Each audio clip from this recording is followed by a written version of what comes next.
Kerouac's really big hero, as far as writers go, American writers, was Thomas Wolfe.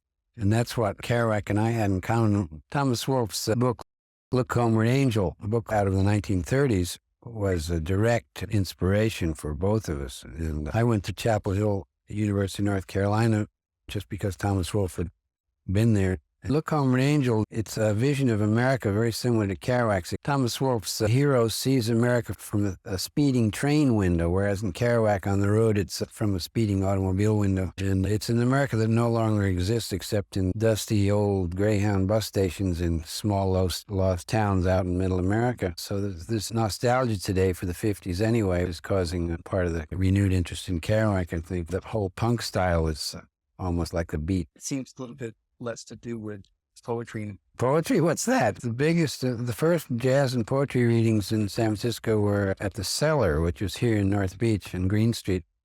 And it was Kenneth Rexroth's idea. And he invited me. I was a completely unknown young straight poet. I got associated with the Beats by publishing them. I didn't know them in New York. I was living in France when they were around New York and Columbia University. I met them when they came out here after I'd started City Lights Bookstore in the mid-50s and started publishing them.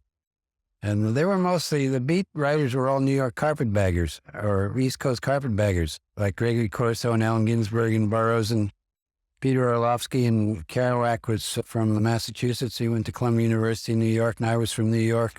San Francisco was still the last frontier in the 1950s. There was an Indian myth from the 18th century, which was that we're dancing on the edge of the world out here. That's the way we felt in the 50s. Today, I don't know. We're dancing in middle America in San Francisco now. The whole yuppie, yummy culture is anti-intellectual, me too generation, or me first. And they will take the hindmost, and money and computers and get a good job and make lots of money. And where's Nicaragua? None of his heroes were the heroes of American popular fiction. They weren't Norman Mailer's heroes, Philip Roth's heroes. They were loners and on-the-roaders. It was in the Charlie Chaplin tradition. It's what I call Charlie Chaplin anarchism. Chaplin's little man with the derby and the cane is still such a potent image universally because it represents the subjective in everyone, or the little man or little woman in everyone who's constantly being attacked and decimated or suppressed by modern industrial society or by the state. That's why City Lights Bookstore is called City Lights Bookstore. We got permission from the Chaplin estate to use the title of his film. The whole idea was that Chaplin is a symbol of the free, subjective individual. It's a subjective that's being oppressed and destroyed by civilization today.